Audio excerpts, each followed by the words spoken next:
So what are the security measures that we can take? Not complicated, very simple. Make sure that you keep software and apps up to date.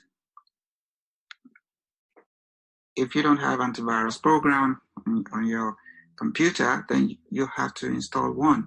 And when you install an antivirus, you must keep them updated because there are always new malware that come almost on a regular basis.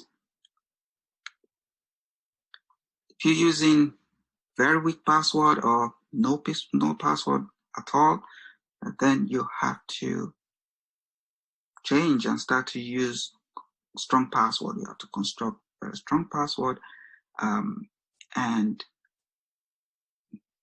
best to use two-step authentication, right?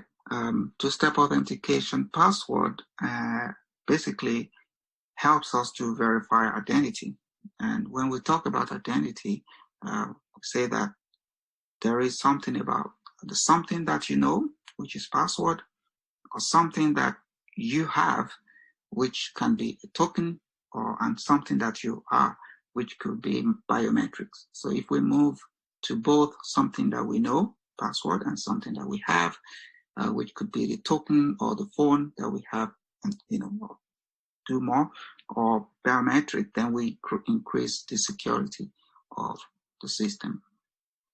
If you don't take backups now, backup either in the cloud, and also maintain a separate disk, because the cloud also can fail at some point.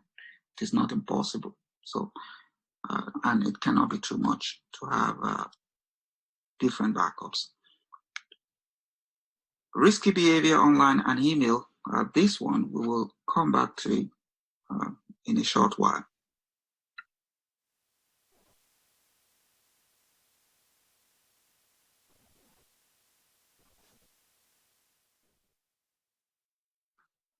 So what are security measures that we can take for our mobile phones, since mobile phones are part of our lives, daily lives today?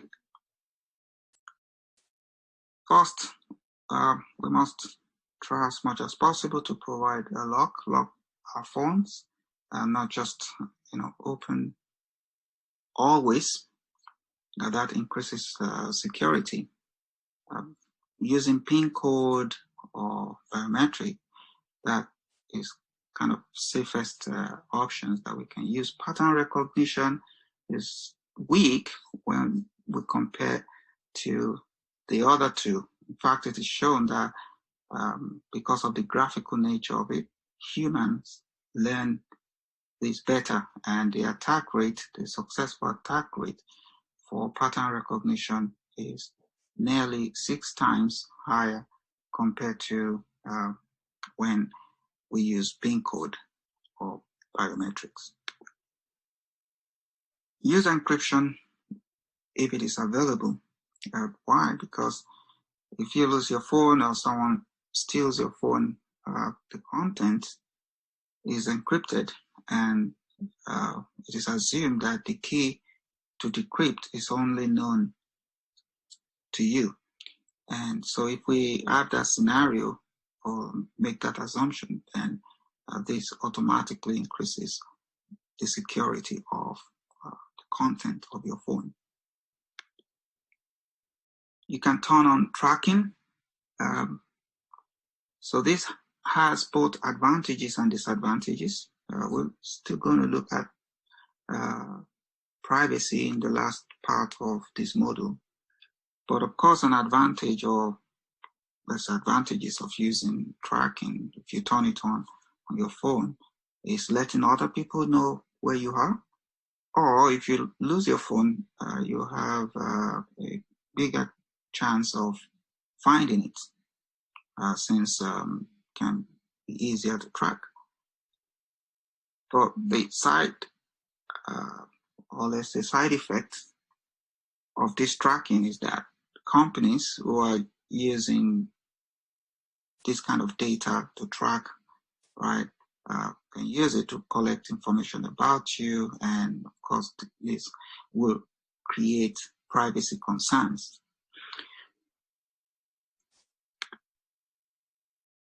Do not download unauthorized apps. This is possible. For instance, if you just enable developer option on your mobile phone, then it may be possible for you to download unauthorized apps. But unauthorized app presents a big danger, right? So you have to download through the right channel, right? From the right store that has scanned many of these apps, or scanned all of them for malicious malware, malicious software, and so on. Now let's talk about secure communication.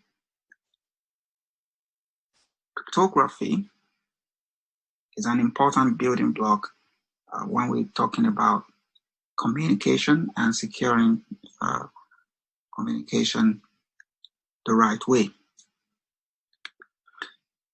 And essentially, we have two ways, which I'll quickly just summarize. To understand it deeply will require a whole course.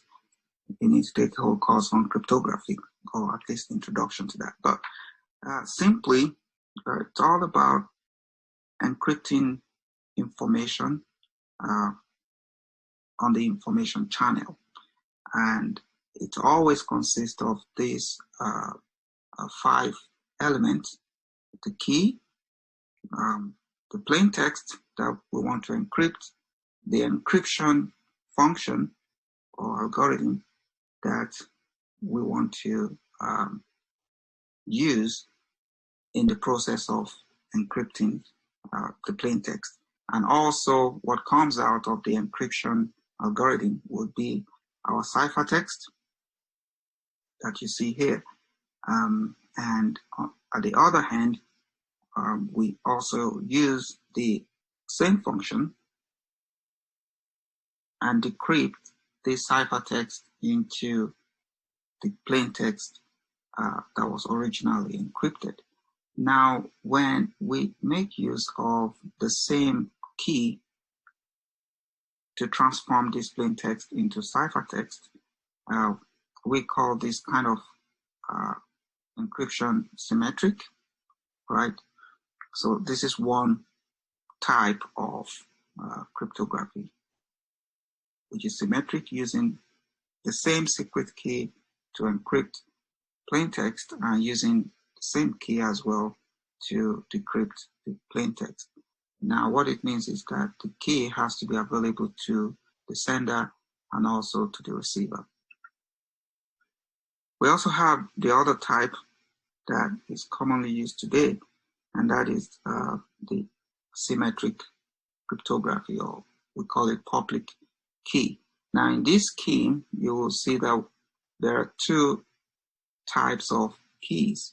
We have one that is called public key and the other one that is called private key. So if sender want to send an encrypted information over the communication channel, then what this sender has to do is to use the public key of the receiver to encrypt the plain text or the communication, send it over the communication channel, and when this encrypted data gets to the receiver then can use his own or our own private key to decrypt this encrypted communication. So this is just a simple or summarized version of cryptography.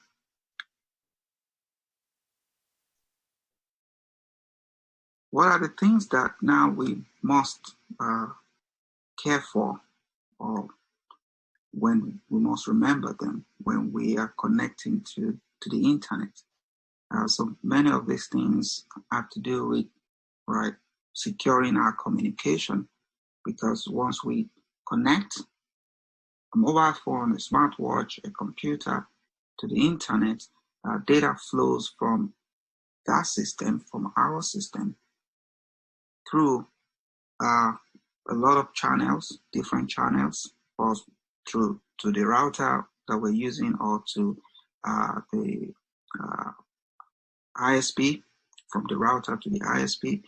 If we're using our the cellular, of course, it has to go through the organization as well, right? So what are the things that we need to think about to reduce this threat or reduce vulnerability? First, remember that all wireless networks are actually vulnerable.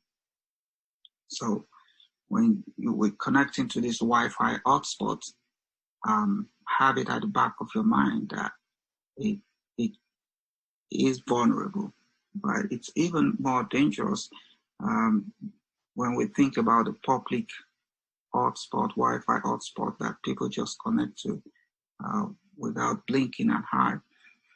Right, so think about that. Have it at the back of your mind. Of course, the mobile network is not that much vulnerable, but there is no 100% secured network. Right? The mobile network in itself, because communication between your mobile phone and the network is encrypted, that presents a layer of protection for your communication. But when you look at Wi-Fi and all that, you can never be sure when you connect to public Wi-Fi. If it doesn't have password, then you can readily be sure that there is even no encrypted communication involved when you are connected to such wireless network. So how do you take care? How do you secure your wireless network at home? If you don't use password, you must use password. If you don't use password, what it means is that anyone within the range of your Wi-Fi or your Wi-Fi can essentially hook up to your router, right? When you don't have password, and this can span several meters, right? So you need password in order to be able to deliberately disallow hackers or people you are not authorized to connect to your router. And essentially use WPA encryption. There is the other one that is very old, which is still provided on many routers, the WEP encryption format. So if you use that, that is extremely weak and can be easily cracked, but it is available, but not recommended. How many people change password on their router? If I ask you, I'm sure not many people. It's like you provide password for a router and it stays forever. Well, that's also very weak. You must change the password on the router. That's one way to improve security of the system. If you have never got into the interface of your router, it was set up for you by someone, I think you need to investigate. It is time for you to go in as an administrator to manage your router by yourself. And when you get access to the router itself through the administrative panel, then you have the possibility to update the software on the router. Many times when patches or updates are made available, they're made available because possibly there were bugs that have been fixed, and therefore we need to update the software on that router. So ensure that you update software on your router. When you are on a trip, right, wireless network that you connect to, what are the things you must think about? If the network you want to connect to is without password, open or public network, you may want to avoid that. Open network can have people who actually are sniffing on your communication easily, right? It is very easy, remember, to spoof networks. So a network can carry a name that is actually false. So it can create a name of a legitimate network, but the actual network is fake, belongs to an attacker. So you have to be aware that you have to really be sure of the network you are connecting to. Is it the right one? Always better to use your mobile network for your browsing when you are on a trip. But research already showed that majority of the people actually prefer to quickly connect to Wi-Fi hotspots whenever it is available. So that is a behavior, right, that many people practice. But this is important to know that if you want to increase the security of your system of yourself when you are connected to the internet, it might be best to simply use your mobile network that is available to you. Using virtual private network is also very good. Why? Because it provides this encryption for you, whereby even if you are connected to, let's say, public Wi-Fi and you have a VPN available, your communication will be encrypted between your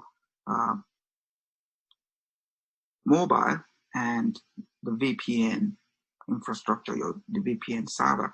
And so it would not be possible for anyone who is sniffing on the Wi-Fi router to gain access to the content of your communication.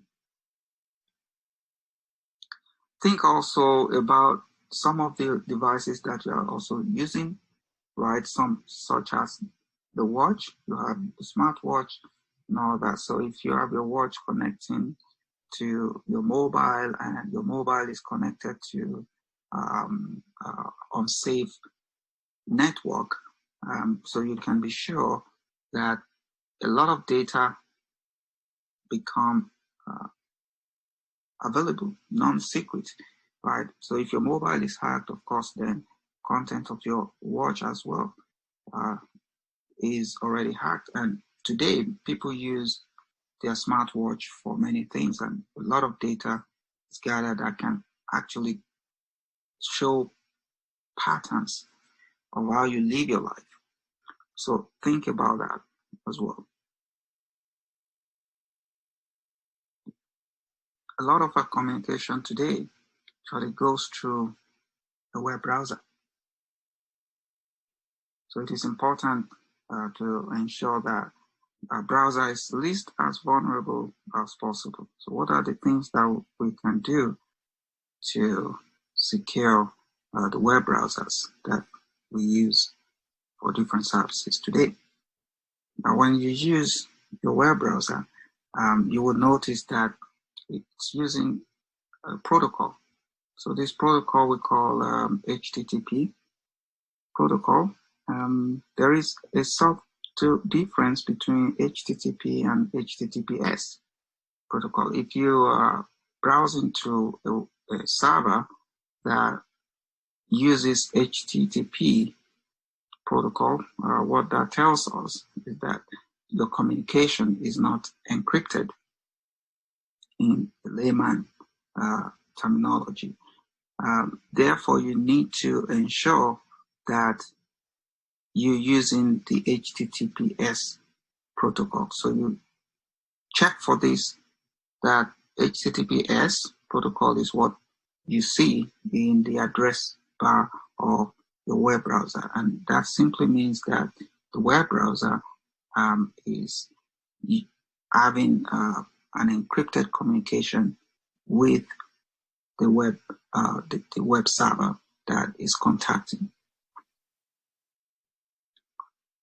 Make sure that you keep your browser up to date. I mentioned that before. The reason that updates come out usually are because of bug fixes.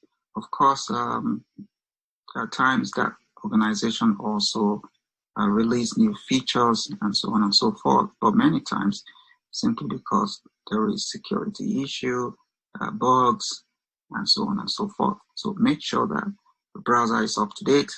Turn off cookies, except for trusted websites. We're going to talk about, this topic of cookies in the last lecture, the part 3 of the lecture. But of course, just to let you know, cookies collect a bunch of information about you which concern privacy, actually. So you might as well just turn them off, but you will get more knowledge about that later on in the third lecture. Block pop-up windows. Some of them may be hardware and unnecessary adverts that could contain some malicious behavior. Automatic JavaScript. Also, JavaScript can run a bunch of programs behind the scene. So you would do well to automatically to block them from running. Access to camera and microphone. It will be important to deliberately block access to camera and microphone, and that you can always set also from your web browser. Many of them they have different services that they offer today. Maybe you can do some voice searching where you don't even need to type, but you can just say what you want to search, or that can open up the attack surface into your system. Limit the use of add-ons or extensions, right? Because when you install them, they're using exactly the same privilege, or nearly, or in many cases, exactly the same privilege, like your client application. And so if they are malicious, then you cannot just imagine the extent of damage that it can do. Do not trust private mode. Yeah, a lot of people can switch now to private mode, like incognito mode, with a lot of promises. Okay, we disable third-party cookies so that they cannot watch you, and so on and so forth. But private mode also have some limitations which you need to be aware of. Some history data that is still kept and collected about you, so you may also be skeptical about it. In addition to the web browser itself, the web services that we use can also be a possible attack surface. So what are the things we also need to do here? Again, make sure that you are using HTTPS protocol that actually tells you that your communication is encrypted, especially when you're giving information in a form, when you're filling a form, e-commerce activities, and so on. Check your URLs carefully to make sure that they're actually pointing to the right address. Use strong passwords. We're going to talk about this a bit later. I've used two-factor authentication. I've mentioned that previously. Don't save credit card details. I mean, many of these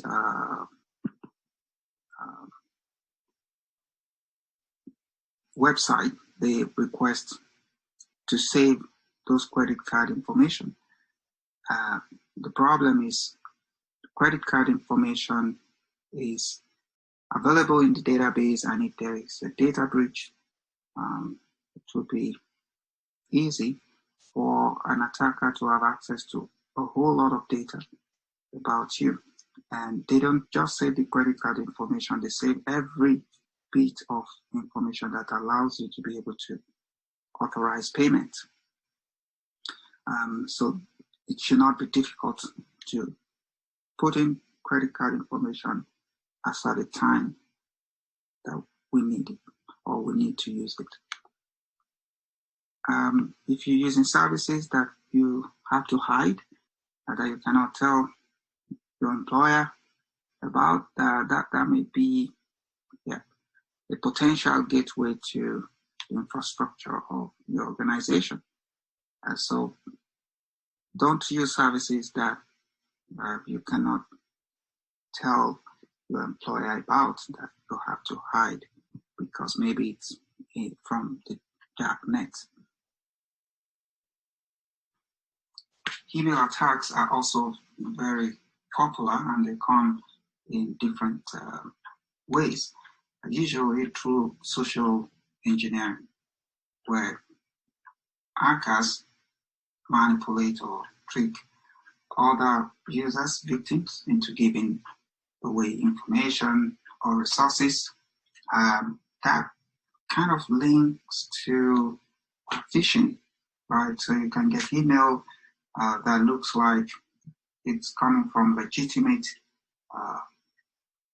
application of a legitimate organization that you do business with, and telling you about some attacks and the need for you to change your password, and possibly providing a link in the email where you need to reset your password.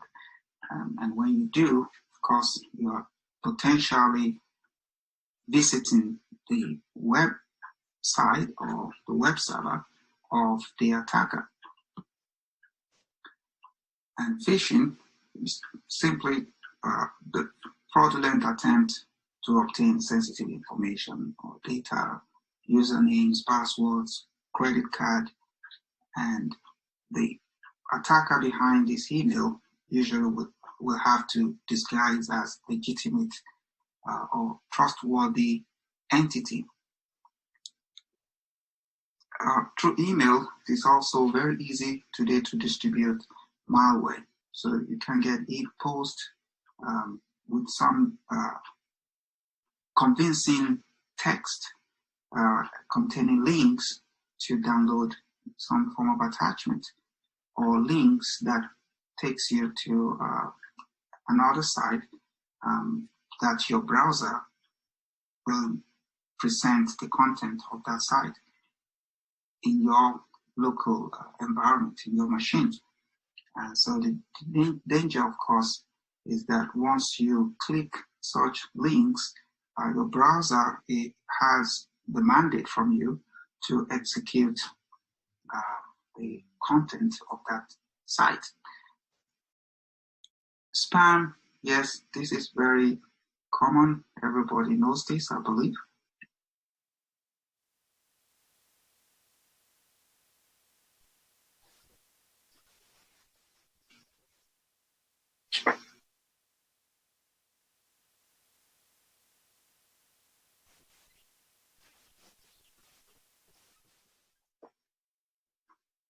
How do we protect ourselves when we use emails? Right, email is widely used attack surface, like I mentioned previously, typically based on using social engineering, constructing a very well-crafted story that can convince you to take an action that you may otherwise not have taken. And that can lead to a potential attack on your machine, on your data, and so on. So what can we do to protect ourselves? Strong password is a must. So of course, use strong password, use two-factor authentication. So even in the case where you are already vulnerable, the fact that you use two-factor authentication means that you still have to prove your identity by what you have, which only you possess, not what you know, which is your password. Watch out for the sender address. Who is sending the email to you?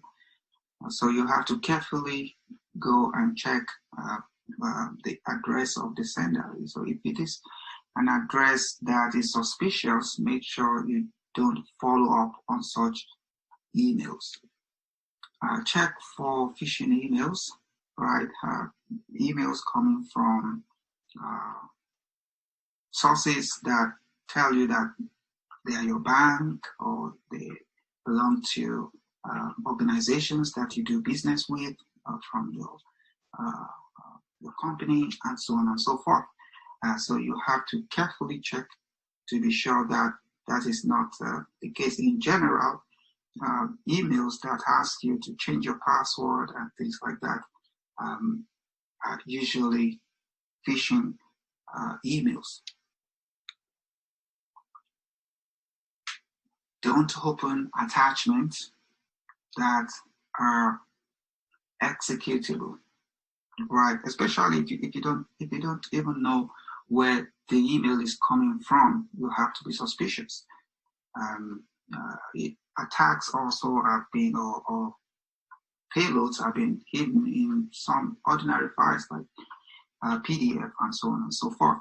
And so in general, you don't even open attachments from emails that you do not know the source where that email is coming from. And when it comes to executable attachments or files, don't even open. Don't click links in emails, right? Links will take you to an attacker's web site that it controls. And once your browser visits this environment, then we have no idea what can happen, what can be downloaded into your environment, into your machine, what can be executed, and so on. Use spam filter, so that can save you a lot of e-post services today automatically use spam filter. Some of them you have to tune a little bit to get better and better to be able to separate spam emails from legitimate emails. Now let's talk about secure password. I mentioned it. Many systems today actually use password. So username and password. And it's very common that a lot of services depend entirely on username and password. So it is important to ensure that we secure password, we generate strong password, and also that we protect them, right? So when it is possible, if a service provides two-factor authentication, take advantage of such services. Sometimes end users don't want to go through discomfort, right? So, well, it's just okay to use password. I don't want to supply extra PIN code and things like that from my mobile phone, right? But the problem comes when there is a breach. The problem comes when your password is leaked and things like that, and you do not have sufficient time to even update or change your password. So two-factor authentication is a strong form of protection. So if the service provides that, we should leverage it and use it. So what is strong password? It has to be strong enough to withstand attacks. So I'm going to talk about that shortly in the next page. Also, password must be protected, right? So if you using password for different services and you put your password in a piece of paper somewhere that is open, then that is kind of careless, right? Because someone, of course, can steal that and use it to gain access to the systems that you're using. Check also if the password has been leaked. Some systems today or services today, they have facility to also check for the kind of password that you're putting or creating in their system, if it is in the list of leaked password. But it is possible to check if the password you're using has been leaked. So what is password that can withstand attacks? So strong password is password that is long enough, for instance, 16 characters or even more. We don't reuse such password. We don't reuse it for other accounts. So each account has its own unique password. There's a reason for this. Usually when a particular website is hacked and password is leaked, what attackers can do basically is to use the same password and visit many services of the same user. This is based on the assumption that users will use password on many websites, which unfortunately it is still true today. It must contain numbers, symbols, spaces, uppercase, like mixture of uppercase and lowercase letters. So that can be tough for an average user, but there are options. So one option is to use multi-word sentences, 5 or more.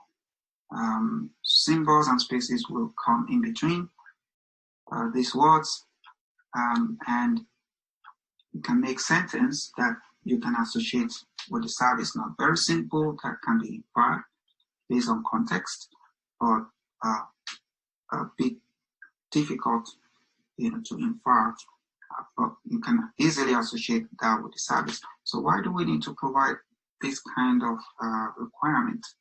If you, let's say, create 8-character password, lowercase number or lowercase alphabet, what that tells me or tells us is that you have 26 raised to power 8 possible password combinations. 26 raised to power 8 is nothing to your laptop that your laptop can crack just in a few microseconds, right? So even if you increase it, right, to 9, 26 raised to power 9, and so on and so forth, can easily be brute forced. And of course, if you also use common password, there are other techniques such as dictionary attack, where we already have a collection of all possible weak passwords that have been used before, common dictionary words, and so on and so forth. And it can easily be checked in a matter of seconds. And there are also other type of attacks such as rainbow attacks. Just to let you know that this is the reason for making strong password. Still talking about secure password. Password, as it has been said, must be protected. So don't give it away on the phishing side. So in other words, be careful when you get an email that asks you to update your password or to change your password. Be careful, always be careful about storing your passwords in browsers, your own browsers. So you get this prompt that tells you to save your password. Problem is that if someone get access to your laptop, you will be able to essentially log in to all of the services where you have used that password. Because of the challenges of managing a lot of passwords, there are people who use password management program today. An example is LastPass that can generate secure password for you. It's integrated to different services that you're using. But of course, the challenge is that you have to have this master password that unlocks the password management program or software. And this master password is the only secret you have to keep. If you lose that secret, that is a problem. Some password management software also store your password on the cloud. So they put it in the cloud, and that also is a cause for for worry. Some of them just put it locally on your machine. So that may be an option for some people who care more about security. But just to let you know the pros and cons of using this kind of service. You can also check if a password has been leaked. You can go to our porn website, put in your email address, and it can tell you. You can also take a look at database of leaked password and so on. Now let's talk about social media. So since we are all hooked to these platforms, how do we behave ourselves to be safe? Social media is often used to find information about potential victims. Usually when attackers want to conduct an attack, they need as much information as possible about their potential targets. So they need information in order to hack or harvest user accounts, right? In order to perform what we call identity theft or spoofing someone, faking the identity of another person. So how do we ensure that we are protected or we protect ourselves, maintain good security on social media? First thing is limit the visibility of your profile. So if you have profiles on different social media that lead people everywhere, all of the information that you are provided, or the entire public, not even friends that you have accepted into your group, that is weak or potential vulnerability. So limit the visibility of your profile. Very, very critical of disseminating personal information on social media. For instance, someone asking you, oh, please, can you give me your phone number, and things like that. And then you put it in the public comment where everybody can see. So be very critical or be have reservation towards disseminating personal information in this kind of public space. Beware of fake friends. So someone you don't know suddenly adds you. Be careful. Usually it's all about hacking your system. And so be very careful about friends that you do not know, but they're sending you a friend request. Also, beware of phishing sites and the likes, getting some links and text that conduct themselves as legitimate, maybe friends, site and so on, and asking for some information. Be always careful, always be critical of this kind of request. So now being careful about how you give it your information on social media can actually lead to identity theft. And this happens when someone creates identities in your name. It could be on social media, right? Duplicate a page that is not you, but you have your picture and you have all of the details about you that force the recipient to believe that it's actually you. Operate email account in your name with as much detail as possible in order to convince their potential victims that may be in your circle of friends. Operate public services, banking and finance, and physical addresses. And these are typically used for identity fraud, right? Like taking a loan or credit in your name. So what can you do?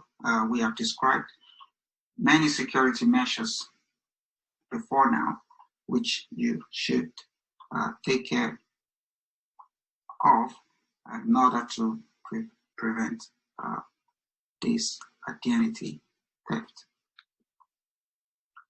Okay, so thank you for today. Tack for idag. Och husk, de flesta angrepp begynner i det små.